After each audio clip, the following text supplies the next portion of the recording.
Hello, I'm Kelly and welcome to my channel. Today I want to show you how to make 6 easy variations of the lark's head knot. So here you have your standard lark's head knot. This is the backwards lark's head knot. This is the lark's head knot with a little X. And this is the lark's head knot with a big X. This is a lark's head knot made using 2 cords.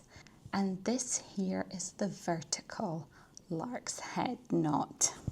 I hope you enjoyed this tutorial.